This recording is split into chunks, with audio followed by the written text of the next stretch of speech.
GPI em 20 anos, uma história em pesquisa, educação, matemática, inteligência coletiva, EAD, modelagem, tecnologia, nosso dia a dia. GPI em 20 anos, uma história em pesquisa, educação, matemática, inteligência coletiva.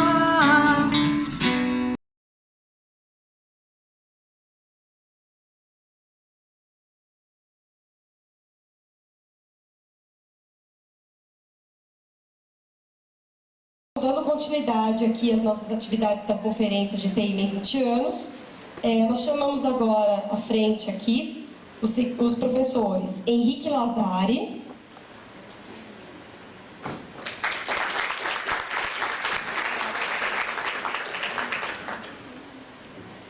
Regina Franchi,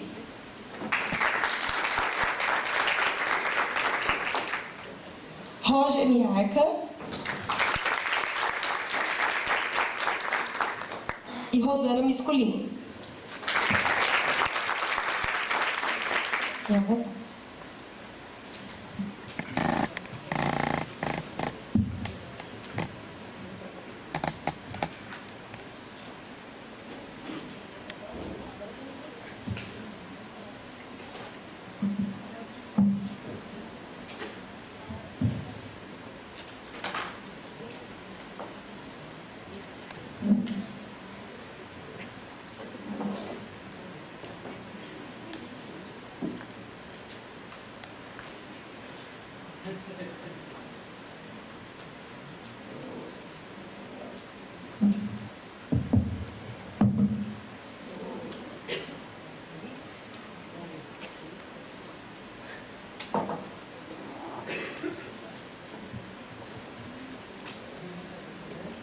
Bom, parece que por uma decisão rápida aqui, eu vou iniciar então. Eu gostaria de iniciar agradecendo o convite do Marcelo para participar desse evento e também dizer rapidamente da importância desse grupo, do GPI, na própria Unesp. Não é comum que a gente tenha grupos tão significativos.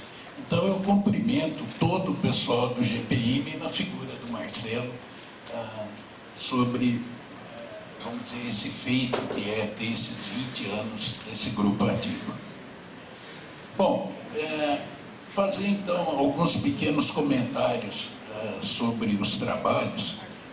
Os trabalhos são todos de excelente qualidade, muito bem selecionados.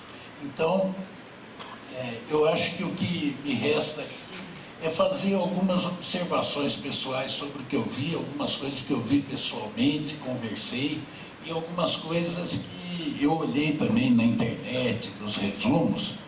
Então eu vou tentar ser bem rápido, bem objetivo, e falando do que eu vi. Gostaria de começar pela minha sequência aqui, com o trabalho dos Brenos, alunos da professora Ruby,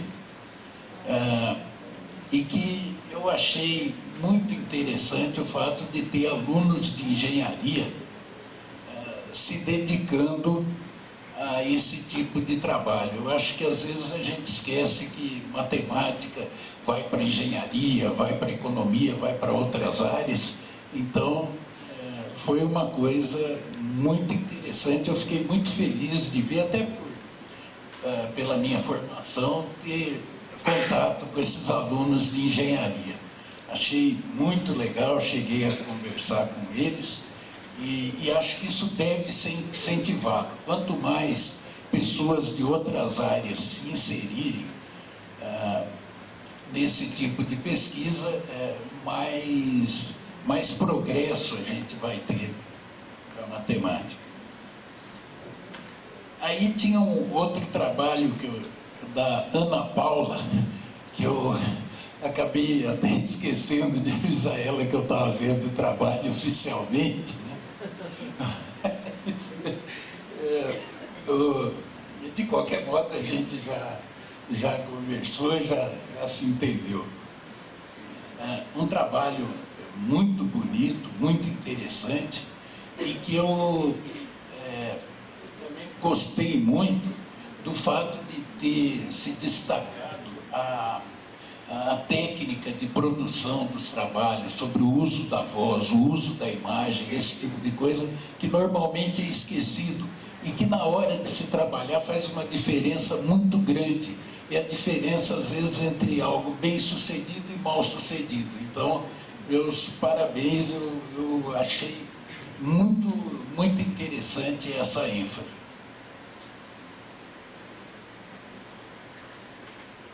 Um outro trabalho que eu olhei também foi do Douglas, Mário, Eliton e Arlindo, com aquele modelo do futebol para estudar a trigonometria, bem interessante. E acho que esse tipo de coisa deve ser incentivada também.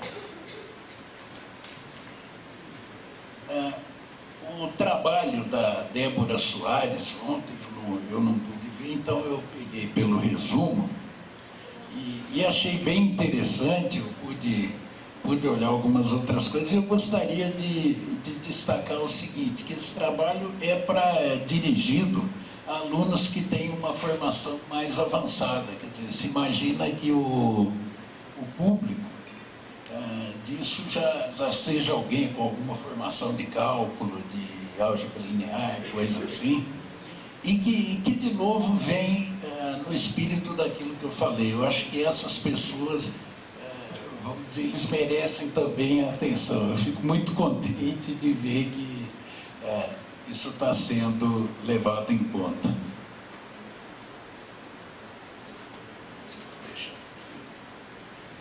Um trabalho interessante também, que foi citado aqui no resumo, do Dave e Arlindo, de Uberlândia, um trabalho de bastante densidade e que eu acredito que vamos dizer, que vai ter muita utilidade como base teórica para outros trabalhos também.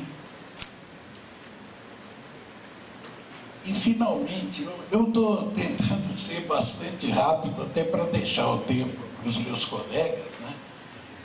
Mas eu queria só me estender um pouquinho sobre os artefatos digitais. Eu conversei com o Ricardo ontem, e aí ontem à noite eu fui olhar em casa os links, as indicações desses artefatos, e fiquei muito contente, entre outras coisas, de ver que se recuperou uma figura que é muito importante, que é a do Malbatarran. O fato de se criar uma encenação, né? Não é bem uma pantomima, porque tem o texto, né? Mas sobre particularmente aquele capítulo, os 35 camelos do livro O Homem que Calculava. Se alguém aqui não leu esse livro, por favor, leia, tá certo? É um livro muito interessante. E para mim foi uma novidade a possibilidade de se fazer isso com recursos cênicos, quer dizer, recursos de teatro. Eu acho que é uma coisa realmente inovadora, muito bonita.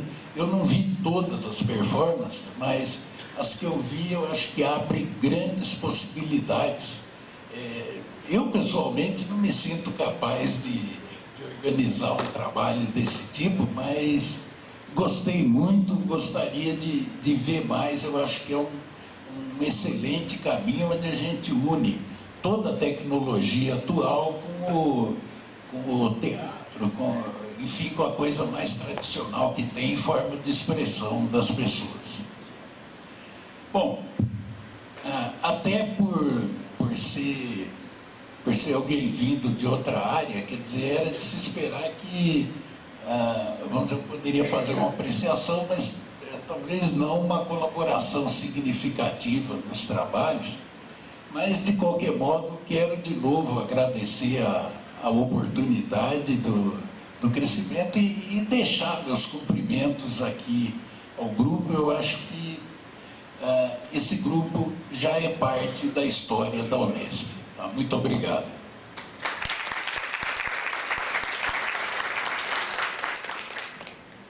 Bem, bom dia a todos. Alguém pode só colocar ali a minha apresentação, por favor? Eu queria primeiramente agradecer o convite, é uma honra estar aqui. O GPIMEN, ele constitui 20 anos de existência, e se a gente pensar localmente, a gente tem 30 anos aqui quase da Unesp de Rio Claro, nosso programa, pós-graduação, 20 com presença do GPIMEN. E a gente sabe, todo mundo aqui, que essa presença não é só local, ela é nacional e internacional também. Por conta disso, eu me sinto honrado com um convite como esse.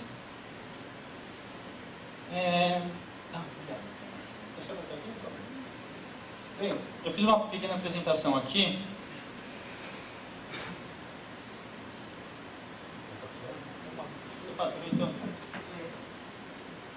Ok. Bem, vou explicar um pouco como foi a minha avaliação. Primeiramente, eu, diferentemente do Henrique, não avisei ninguém que eu estava avaliando. A estratégia é deixar a pessoa mais à vontade, não sei se deu certo.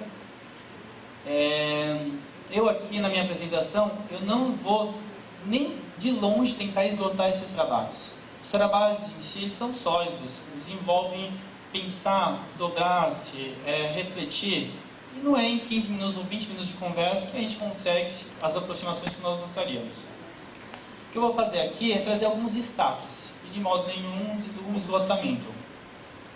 E eu me dou, nesses destaques, a liberdade para revisitar esses trabalhos, seja na leitura dos resumos, seja no diálogo que a apresentação propiciou ontem. Tudo bem?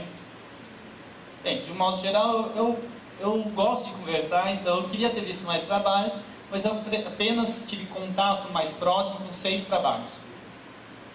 Um primeiro apontamento que me chamou a atenção é a abrangência geográfica. Foram só 6 trabalhos, mas provenientes de 4 estados brasileiros. Imagino que se eu tivesse visto os 30 trabalhos, eu ainda conseguiria uma amplitude maior ainda nisso. Felipe, você passa aqui, por favor?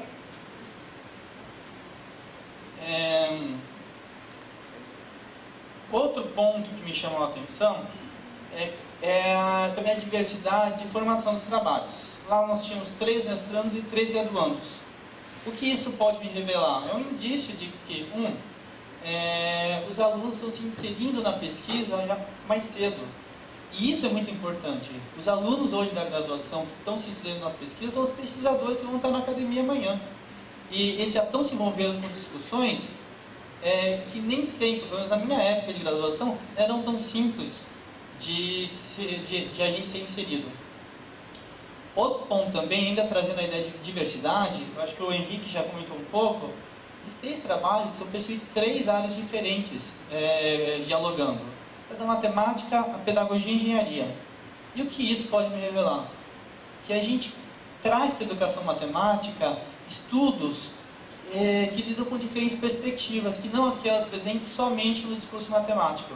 Para mim isso é muito rico. Eu não trouxe os nomes dos trabalhos aqui, mas eu vou trazer alguns apontamentos sobre eles. Um primeiro apontamento que eu faço, um destaque, é o uso das TICs no ensino fundamental. E também uma discussão que apareceu ali sobre a escassez de recursos e às vezes até um não compromisso com a escola em relação às TICs na educação infantil. Também com metodologia, algo que apareceu e que fazia tempo que eu não via, sobre a pesquisação compreendida como a pesquisa se dá na prática do professor. Existem pesquisas que seguem essa vertente, mas a palavra pesquisação, que aqui já foi muito forte, está um pouco sumida e agora está voltando.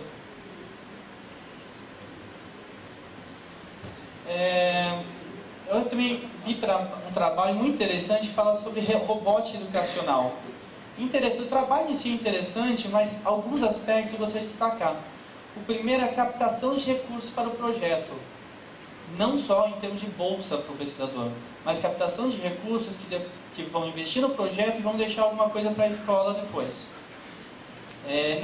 Nisso, sabe, se abre, nesse projeto específico, nesse trabalho específico, a implementação de um projeto, mas com os alunos, através de kits que foram comprados com essa captação de recursos, que envolviam a robótica, com objetivos educacionais. E daí vem a discussão matemática em 2 vieses. O primeiro, a partir da exploração dos robôs construídos. O segundo, a partir da confecção que se dava de novos projetos a partir daqueles existentes. Para mim, é como se a gente tivesse um primeiro ponto trabalhando o que existe, o segundo, uma variação imaginativa buscando transcender aquilo que já está posto. E algo que se destaca é o envolvimento dos alunos com a nova dinâmica. Tudo bem? A nova dinâmica de aula. Bem, um outro trabalho muito interessante é a confecção de um software autônomo com aplicativos matemáticos. Aí há uma guinada de preocupação da pesquisa. Ela não está pensando mais em criar um software, ou não necessariamente só isso. Não está pensando só no uso em si do software, mas como propiciar ou alavancar o uso de softwares que já existem. E isso tudo muito bem argumentado e problematizado da seguinte maneira: a escola, existe computador em muitas escolas, mas o professor não tem autonomia de baixar aplicativos para uso nos computadores. Ou seja, você tem o computador, você tem a ferramenta, mas você não tem autonomia, liberdade para lidar com ela. De modo que esse trabalho vem trazer uma problemática muito emergente, muito atual, que nem sempre é bem discutida. Outro ponto interessante também é a flexibilidade, a discussão que se faz em volta com a flexão de software, na verdade é um CD, ou de um CD autônomo. Tá? A flexibilidade de uso desse CD para uso em diferentes sistemas operacionais. Uma vez, se a gente pensar que ele é feito em torno do Linux, mas ele não se fecha só no Linux. O Linux, a gente sabe que na prática muitos professores não sabem lidar com o Linux.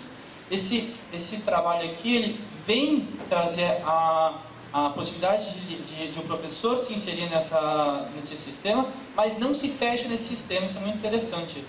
É um trabalho muito preocupado com a distribuição, com realmente encontrar e chegar nos professores e ser utilizado.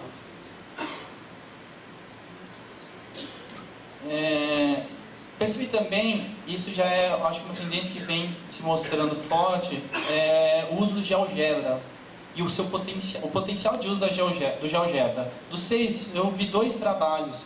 De uma maneira geral, eles focavam ou em conteúdos específicos, ou desenvolvendo applets, e o trabalho vinha também em 2 vias. Uma delas sendo na exploração do aluno por meio do GeoGebra, buscando, ora, construção e constituição de conhecimentos matemáticos, e ora, uso na sua própria prática. O segundo é o dispositivo para o próprio professor. Ou seja, o professor é aquele que se estende com a mídia diretamente. Em outro momento, é o professor que se estende, o aluno que se estende com a mídia. Um outro trabalho muito interessante também, que fala da elaboração de recursos didáticos, mas tentando flexibilizá-los.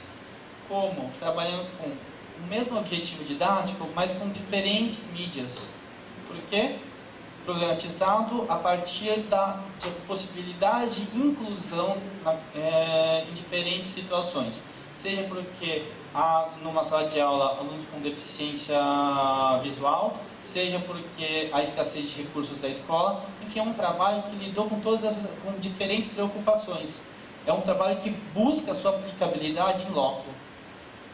No caso, nesse trabalho específico, se trabalhou com artefatos flexíveis, não no sentido do material flexível, mas do artefato passível de implementação flexibilizada.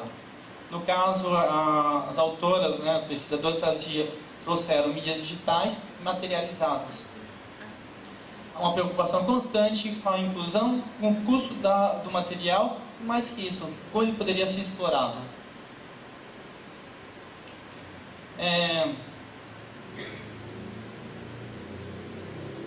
Por fim, eu fiz um exercício pequeno exercício de convergência. Para onde esses trabalhos apontavam?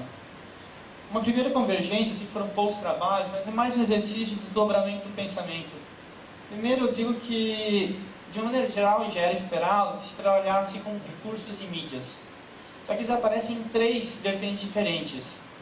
Uma quanto ao uso, segunda quanto à elaboração e terceiro quanto à distribuição. Eu percebi nos trabalhos uma preocupação constantemente voltada para a prática. Claro, não há tempo numa apresentação de pôster para discutir as teorizações.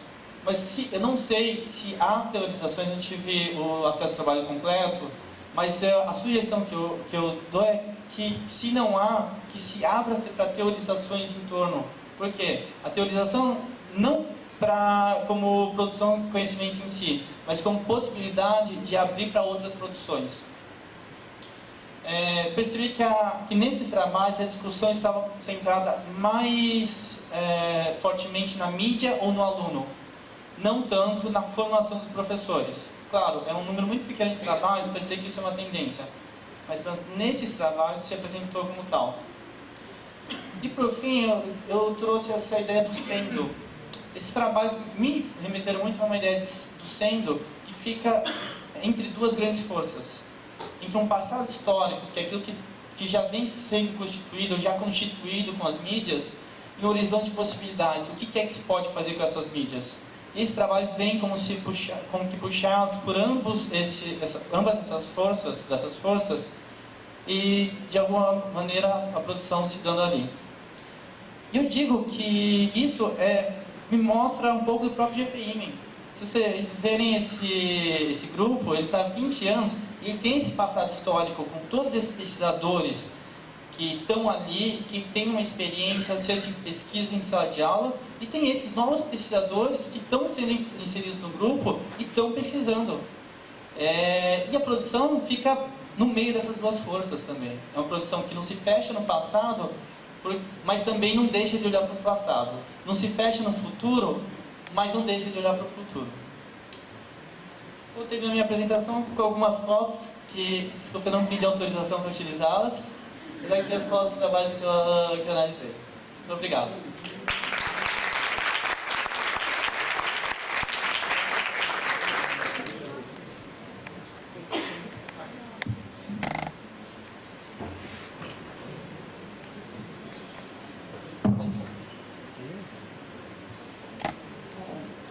Primeiramente, gostaria de agradecer o convite, para estar aqui. É muito bom estar aqui na Unesp. Tenho uma história na Unesp de formação, mestrado, doutorado, de ter lecionado aqui em alguns momentos como substituição e de ter participado, muito menos do que eu gostaria, mas o que eu pude participar dentro do grupo do GPIME, e que foi um grande aprendizado para mim, que eu trago agora para um novo caminho que eu estou trilhando na Universidade de Ouro Preto, mas que eu aprendi muito com essa pequena convivência que eu tive com o GPIME aqui.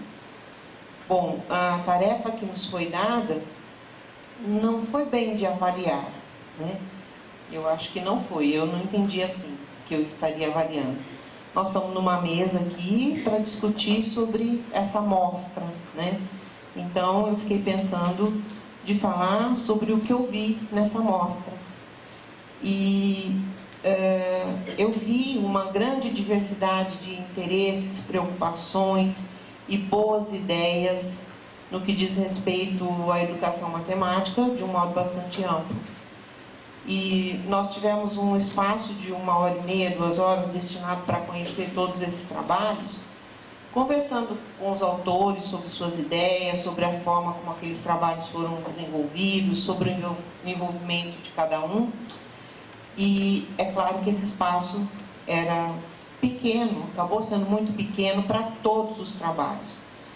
mas eu pude ver uma grande paixão, assim, com que cada um falava, aqueles que eu pude conversar, cada um falava sobre aquilo que tinha vivenciado, aquilo que tinha feito, produzido, e isso é muito legal. Mas eu tenho que focar naquilo que a organização definiu como uma estratégia para nós, né? Nós não estamos falando de alguns trabalhos porque nós gostamos mais desses trabalhos, né? Mas para que a organização do evento definiu uma estratégia, tentando garantir que esse momento agora fosse bem abrangente, que a gente prestasse atenção primeiramente em um grupo de trabalhos que foi distribuído aqui para a gente olhar, né? Então eu vou tentar seguir essa estratégia, embora eu tenha tido alguma chance de conversar com outros que não estão aqui. Primeiramente, tem um bloco aqui de modelagem que, pelo que eu percebi na organização, foi deixado para mim, né? E eu fiquei assim muito contente de ver que a modelagem está sendo praticada, né? E praticada por diversos segmentos. Então, um deles, por alunos de graduação. Então, em que contextos? Primeiro, em uma disciplina de conteúdo matemático, que é a disciplina matemática aplicada, lecionada pelo Bob aqui para ciências biológicas, e que tem sido o grande laboratório, né, pro grupo, né, buscar ali pela diversidade de coisas que são feitas nessa disciplina e a abertura que o Borba tem para incorporar essas coisas que vão aparecendo, mas principalmente modelagem, né? E dentro dessa disciplina tinha um dos trabalhos, que é do trabalho do Newton Domingues, que traz o enfoque dos vídeos, né? Então, como é que os vídeos estão aparecendo nas atividades de modelagem. Então, nesse pequeno exemplo, né, dos vídeos aí, eu pude ver o vídeo sendo usado pelos grupos para apresentação, o vídeo fazendo parte da própria modelagem, vídeos que foram buscados para poder... Bom, o Newton vai saber falar melhor sobre isso, mas o que eu pude perceber é a grande sinergia entre modelagem e tecnologias, que, aliás, é o capítulo que Ana Paula e eu escrevemos para esse livro, né? E com diferentes mídias, que a gente já sabe, já vê acontecer, né? Desde o uso das calculadoras, lá há um tempo atrás, e indo para os softwares, e outras coisas que estavam presentes nessa amostra, mas que eu não pude chegar de perto, mas de alguma forma já tinha tido a oportunidade de conhecer, que eram as performances digitais, né, do Ricardo, e o trabalho com modelos da Débora, que eu entendi um pouco, eu não vi a sua amostra aqui, mas eu vejo no trabalho com da Débora, pelo que eu conheço, posso estar errada, ela vai me corrigir, o processo de modelagem sendo trabalhado na atividade, né? É o processo, não é, na verdade... acho que Henrique talvez não precisasse naquele momento de ter esse conhecimento forte da matemática, porque ela está usando o software para trabalhar essa matemática, mas para passar as informações para o software ela tem que saber o que, né, que passa. Então é o processo de modelagem, né? E então essa sinergia entre a modelagem e as tecnologias que é bastante forte.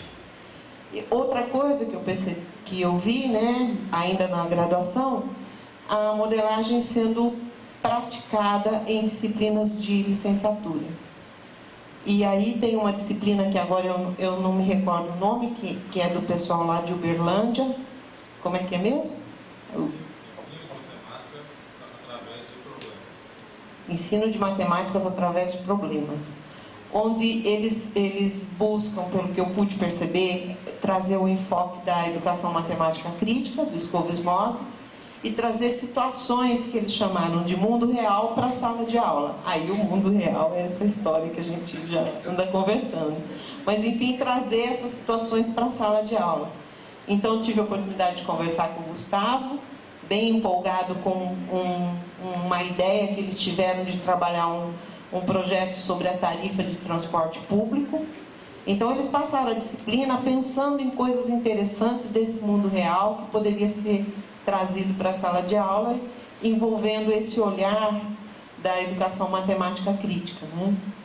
E aí eles analisaram quer dizer, a proposta deles é fazer com que os alunos pensem quanto é que aquele aumento da tarifa de transporte público impacta no seu orçamento, quer dizer, enquanto ele ganha, né? Então fizeram uns gráficos, calcularam uns índices bem interessantes. E a proposta dele é levar isso para a sala de aula.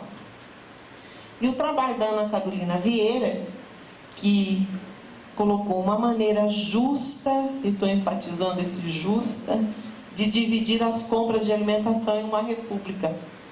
Então, bem interessante, né? Porque ela mora numa república, e aí como é que faz essa divisão? O que é justo, né? Um come mais, outro come menos, um gosta de uma coisa, outro gosta de outra, um fica mais dias, outro fica menos dias. Construíram um modelo, né? E eu chamo a atenção porque não está dentro da educação matemática crítica, que era o enfoque da disciplina, tem esse justo aí. O que é justo, né? E aí eu perguntei para elas, e aí, aplicaram esse modelo? Não, aplicamos. E aí todo mundo se sente assim, olha, se falar você tem que pagar tanto, tá certo? Não, tá certo, todo mundo achou que deu certinho. Então, o que foi considerado para formular um modelo justo? E aí aquela questão desse poder formatador da matemática, né, que a gente discute. O que é o modelo certo? O que é um modelo adequado? Adequado para quem, em que situação, né? O que é um modelo justo? Eu achei muito interessante. Aí tem uma outra experiência de sala de aula que eu não consegui conversar ontem. Não sei se as pessoas não estavam, mas eu vi o pôster que é o do Douglas e da Ruth. Estão aqui? Eu não consegui conversar ontem, não sei se eu desencontrei. Mas eu fui ver o resumo, né? E que traz uma experiência de modelagem da sala de aula do ensino médio, que é uma coisa bem interessante. 3º ano do ensino médio, todo mundo preocupado com vestibular e coisa, e você vai achar um tempo de fazer uma atividade que demanda tempo, né? E a atividade deles era uma proposta mais ou menos assim: quantas voltas uma fita crepe daria para cobrir a maior distância possível dentro da sala. Então, o que é a maior distância, né? É o comprimento, é a altura, é uma diagonal. E aí eles descrevem todo o envolvimento dos alunos com uma atividade desse tipo, né?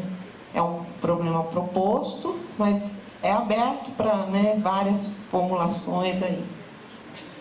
E aí eu fiquei pensando, por que colocar uma disciplina de modelagem em um curso de licenciatura, como o caso do pessoal de Uberlândia? É porque existe uma preocupação, né, com a formação de professores. E aí, essa preocupação com a formação de professores não acontece só em algumas disciplinas, onde, por exemplo, a modelagem é possível de se fazer, como o caso dessa que foi descrita, mas em outros contextos, né? Não os disciplinares. Contexto da iniciação científica, dos projetos e etc. E aí também foi destinado na minha listinha a pesquisa de iniciação científica da Luana de Oliveira, que falava sobre a compreensão de futuros professores de matemática sobre educação. E eu não sei se é aquela que o Johnny referiu, né, que o imposta, né, que mas ela me pareceu muito interessada no assunto. E aí ela faz um olhar freiriano para a coisa, né? Quer dizer, sem discutir com o Marcelo, pelo jeito, impôs, não, ou não? Mas... Aquele jeito de impor Paulo Freire, né? Aí, claro, né? Mesmo porque na primeira leitura qualquer um se apaixona, né? Então isso aí é tranquilo. O problema é que ela botou no resto. Não foi ele, não. Regina, pior que esse da Luana não foi influência dele. Não? Não foi. Foi dela. Foi dela própria. Então, eu percebi que ela estava bem apaixonada. Esse foi dela. E aí ela fez uma entrevista com professores em formação, e aí, como é uma iniciação científica, toda uma metodologia, né, colocada ali, isso também é formação, né? E ela entrevistou os professores sem falar nada de Paulo Freire, mas procurou ver como é que as ideias de Paulo Freire emergiam naquela... Professores em formação, alunos de graduação. Como é que as ideias deles emergiam das falas desses alunos. Ou por experiências que eles vivenciaram e gostaram, ou não gostaram, né? E ela detectou algumas, né? Afetividade, autonomia, transmissão de valores e coisas especificamente mais na linguagem de Paulo Freire, aprender pelo exercício dialógico, liberdade, responsabilidade, ética, respeito. Então ela pôde perceber, né, nesses alunos que eles têm esses valores, esses futuros professores têm esses valores, certamente vão levar isso, tentar fazer isso na sua prática de alguma maneira. Também na formação continuada de professores, como o trabalho da Silvana Santos, onde ela traz uma preocupação de conhecer como os professores das séries iniciais veem as questões ligadas ao uso de tecnologia em sala de aula. Eu achei muito interessante, porque trabalhar com as séries iniciais é um grande desafio, né? E ela pôde perceber que os professores, eles não conhecem muito de tecnologia, mas eles acreditam nesse potencial. Esse trabalho está ainda sendo desenvolvido, né? Teve essa fase de diagnóstico. Eles acreditam nesse potencial e acham que existe sim possibilidade e que isso deve ser trazido para a sala de aula. E tem vontade de aprender como fazer isso, né? E aí eles já estão numa outra fase desse projeto, onde eles estão já trabalhando com esses professores, procurando mostrar para esses professores algumas dessas possibilidades. É um projeto amplo que ainda vai continuar. E aí, na questão das tecnologias, né, que também eu tinha uma função em algumas coisas dessa parte, eu vi muita coisa interessante, né? E apesar de ter limitações, né, a imaginação é ilimitada, como o Johnny disse, e o uso que tem sido feito dessa tecnologia, né, as pessoas estão tentando, né, usar de formas tão diferentes, diversificadas, que tem muita coisa interessante sendo feita. Vi também isso nos espaços de formação inicial e continuada também para além dos espaços das disciplinas. E um dos projetos foi um projeto PIBIC, Luiz Augusto, PIBID, Luiz Augusto, Isabela, Natália, vários autores do Instituto Federal do Rio de Janeiro. Foi um projeto desenvolvido com alunos do ensino médio de uma escola da rede estadual do Rio de Janeiro, utilizando o software GeoGebra com trabalho para funções trigonométricas. Então, nesse projeto, né, que é um projeto de estímulo à docência, eles descrevem, relatam uma experiência, né, de utilização numa atividade para funções trigonométricas. Mas o interessante é que é uma experiência refletida, né? Não é uma experiência, vou lá fazer, não, planejada, né, aquele olhar do pesquisador de alguma maneira, embora seja uma experiência, um relato de uma experiência. Identificando então o que aqueles alunos com quem eles trabalharam já sabiam, aí eles aplicam a atividade e vão ver o que mudou com essa atividade, né? Então, muito interessante também o trabalho deles. Bom, isso é o que eu pude ver nesses trabalhos que foram destinados à minha avaliação. A avaliação não, né? A minha não é avaliação. Ficou faltando um que eu não consegui ver aqui, acho que talvez não tenha vindo a pessoa, mas que falava sobre interdisciplinaridade no ensino de matemática nas séries iniciais do ensino fundamental. E aí eu fui ler o resumo, né? E fiquei muito curiosa para conhecer o trabalho, porque o resumo não deu para entender como é que ele estava sendo feito. Mas o que eu posso dizer para vocês é que ele relaciona interdisciplinaridade, história da matemática, e aí fala em história de vida E aí faz uma ponte com a modelagem, porque a modelagem traz situações da vivência. Agora, como é que foi feito isso? Eu queria muito saber, o resumo não deu para ver, mas me parece um trabalho muito interessante. Fora esses, eu conversei com alguns outros, né, que vão ser mencionados pelos demais colegas, ou foram ou serão agora pela Rosana. Obrigada.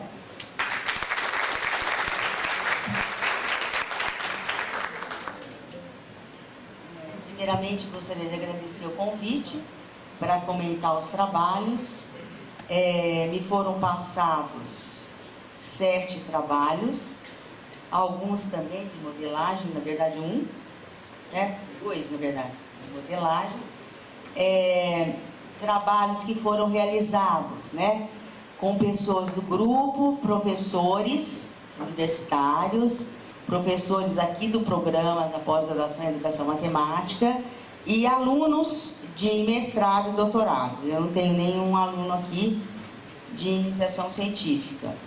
Bom, esses trabalhos eu considero trabalhos de boa qualidade e gostaria de dizer o seguinte, que o grande desafio do professor de matemática hoje é saber como ele insere a tecnologia na sala de aula. E qual tecnologia ele vai escolher, aliás, desculpa. E aí, esses trabalhos que me foram endereçados, eles mostram algumas inserções da tecnologia na sala de aula e eu fiquei bem feliz em ver, por exemplo, a Maria Tereza Zampieri. Poderia passar para mim, Felipe, por favor? Os trabalhos que eu coloquei. Eu fiz um resumo em cima de cada resumo.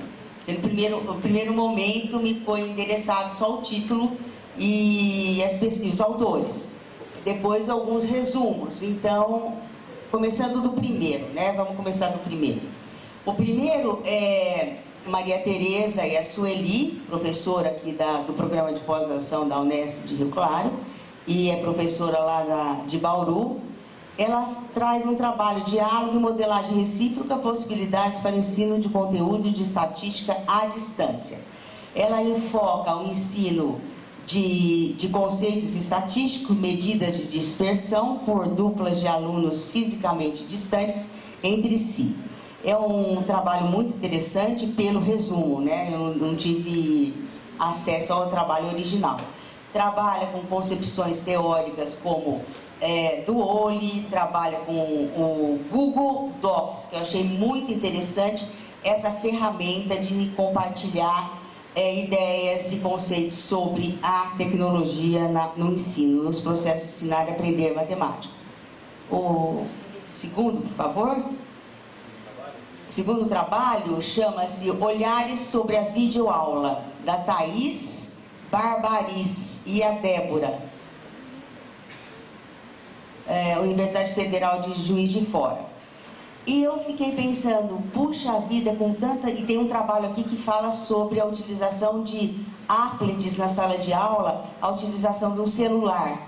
Como é que o professor ou o aluno poderia usar o celular para ensinar e aprender matemática. E aí eu vejo aqui um trabalho de videoaula, né? Voltando então, os autores fazem uma avaliação, né, em algumas videoaulas tradicionais e vão apontando alguns, por exemplo, um olhar estético, modelos de videoaulas e acham pertinente esse modelo para se explorar conceitos de matemática e outros conceitos, no caso aqui do trabalho é matemática, através de hipertextos interativos. Gostei bastante desse trabalho também.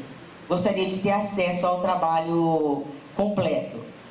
O terceiro trabalho chama-se Tecnologia Digitais e Ensino de Álgebra Linear em Curso à Distância. É uma proposta de investigação da Aparecida Santana de Souza, Chiari, né, é aluna de doutorado aqui do nosso programa.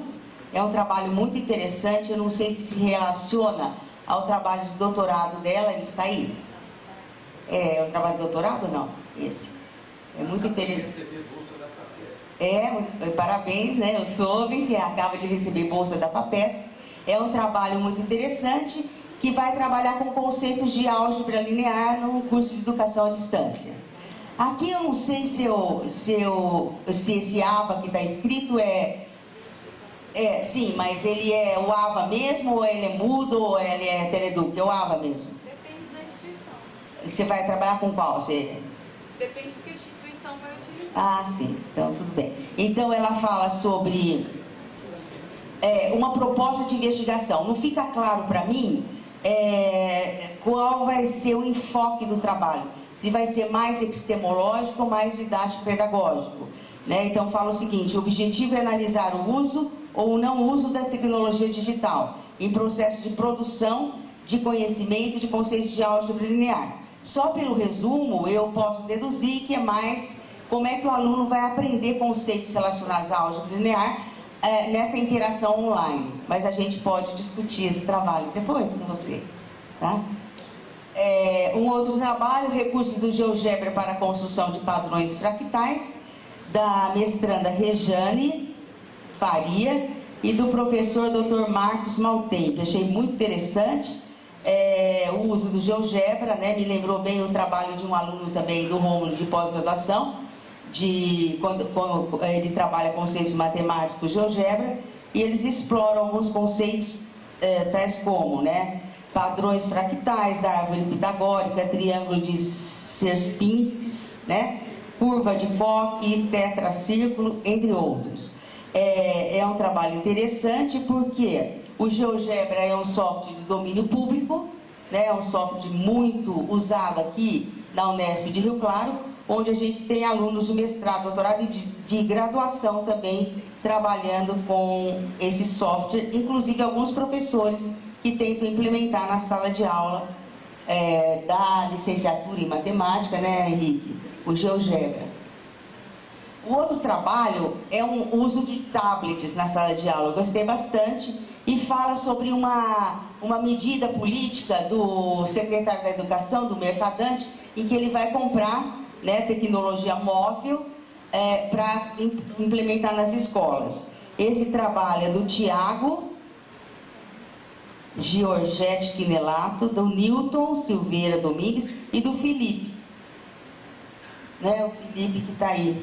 Eu achei bem interessante porque ele é um trabalho inovador, onde eles fazem uma tabelinha colocando, puxa a tabelinha ali, Felipe, para nós embaixo, colocando a diferença, né, assim, os apps e a função dele. Então, o Fluid Match, eu não conhecia esses daqui, o Grapher, o UFAM Alpha, o Mat Formulary, o SAT Mat Training e Learning Algebra. Então, cada artefato digital com sua função específica no processo de ensino e aprendizagem. Achei bem interessante esse trabalho e não sei se tem relação com a tese do Felipe, mas eu achei assim um trabalho inovador dentro do GPIM. É um trabalho que vem de encontro às políticas públicas da implementação da tecnologia no contexto da educação brasileira. O outro trabalho, por favor, Felipe, passa para mim, é da professora Ana Maria Calef com a Fernanda Malinowski, que é a nossa aluna também, né? E fala sobre poliedros de Platão e seus duais, do material concreto ao artefato digital. Esse trabalho foca a modelagem em ambiente virtual e ele trabalha com pessoas que podem ver e pessoas também, alunos com deficiência visual. Então é um trabalho muito bonito também. Eu não tive a oportunidade de conversar pessoalmente. A Ana Maria acho que não veio, mas a Fernanda não tive possibilidade de conversar com ela, mas até gostaria. Ou seja, nós estamos percebendo, deixa eu terminar de comentar esse e depois eu vou fazer um apanhado geral. O último trabalho é o uso da informática no ensino da matemática, função do segundo grau utilizando o software GeoGebra. Silvana Natália Guimarães, Luiz Augusto de Souza, Thalita Lima de Medeiros e Evelyn Santana Ferreira. Aline Souza Reis, José Ricardo Ferreira de Almeida e Carla Gomes de Alencar Pinto. Eu até gostaria de encontrar. Tem alguém aí do trabalho ou não? Desse? Ah, sim, depois eu queria conversar com vocês sobre o trabalho. Achei interessante, também é do uso do GeoGebra, mas é o mesmo grupo que a professora comentou, a professora anterior, do PIBID, né? Do PIBID do Instituto Federal do Rio de Janeiro. Né? Então a gente vê que o PIBID é uma política pública de inserção dos alunos, licenciandos, na docência. O PIBID é um projeto que nasceu do chão da escola, do chão da sala de aula, e não foi um projeto top-down, é um projeto onde o professor se envolve, né, e aprende como desenvolver sua prática pedagógica, e eu achei interessante que está relacionando aqui o GeoGebra em específico, fala do uso da informática, do GeoGebra, e o PIBID. Faz uma experiência também refletida, onde eles citam a professora Gravina e Santa Rosa, sobre a função do segundo grau, e eles concluem dizendo que houve uma evolução muito grande dos alunos, participantes do PIBID, ao trabalharem esse determinado problema, que é a função do segundo grau, com o GeoGebra. Eu fiz um apanhado geral, primeiramente elogiando o trabalho dos grupos e apontando algumas coisas, porque eu acho que qual tecnologia o professor pode escolher ou deve escolher? A gente não pode deixar de mencionar aqui que existe uma cultura institucionalizada que prevê um certo modelo de cultura docente, ou seja, a prática do professor que ensina matemática, ela tem que estar ligada, ela é ligada a um contexto de uma cultura institucional já de décadas, tradicional. Então, quando o professor quer inovar na sua sala de aula, quer trazer para a sua sala de aula recursos tecnológicos, como GeoGebra, applets, tablets, celulares, planilhas, wiki, outros objetos ou artefatos digitais, muitas vezes é que essa cultura institucional, ela se sente ameaçada e o professor, ou ele vai com a cara e coragem, ou ele desiste no meio do caminho. Então é muito conturbado a inserção da tecnologia no ensino. Essa discussão vem desde a década de 60, 70 e permanece até hoje, porque grandes universidades ainda não, digamos, entre aspas, permitem ou gostariam de ter uma tecnologia inserida na sala de aula de cursos de licenciatura em matemática. O GPIM tem uma grande função nessa problemática, inclusive no nosso curso de matemática, que eu vejo que o trabalho do professor Marcelo, o professor Maltempe, e alguns outros professores que fazem parte do GPIM, como orientadores, e professores e alunos de pós-graduação, têm um papel muito importante, porque estão trabalhando dentro de um grupo que tem anos e anos de tradição em tecnologia na educação, mas ao mesmo tempo tem que procurar vencer essa cultura institucional presente no local de trabalho. Então é muito complicado isso. Eu estava conversando várias vezes com a professora Beatriz, e lá nos Estados Unidos tem um movimento chamado Inversão da Sala de Aula. E aí eu vejo aqui esses trabalhos dando modelos de como se pode trabalhar essa filosofia de inversão na sala de aula. Trabalhar com softwares, com tablets, com celulares, com o Wikidocs, trabalhar com a tecnologia que mostram esses trabalhos, para você ter um papel invertido na sala de aula. Ou seja, se for um ensino transmissivo, como está acontecendo agora, o professor pode fazer vídeos aulas, gravar suas aulas. Se não, ele pode trabalhar com resolução de problemas com esses artefatos digitais que mostraram os trabalhos e fazer depois uma complementação e formalização com os vídeos para a sala de aula específica de conteúdos de matemática. Bem, além disso, já estou terminando, os trabalhos aqui apresentados, como o Roger falou, alguns não mostram a fundamentação teórica, não deixam, não dá para o leitor perceber, porque é um pôster, né? Então eu acho que poderia avançar nisso. Alguns sim citam a respeito da tecnologia, alguns teóricos e outros não. Eu fiz uma análise em geral, depois se os autores quiserem conversar comigo, eu estou às ordens. Muito obrigada novamente pelo grupo do GPIM de ter convidado a gente e talvez numa outra oportunidade a gente possa discutir esses trabalhos em grupos pequenos com os autores presentes. Obrigada a todos.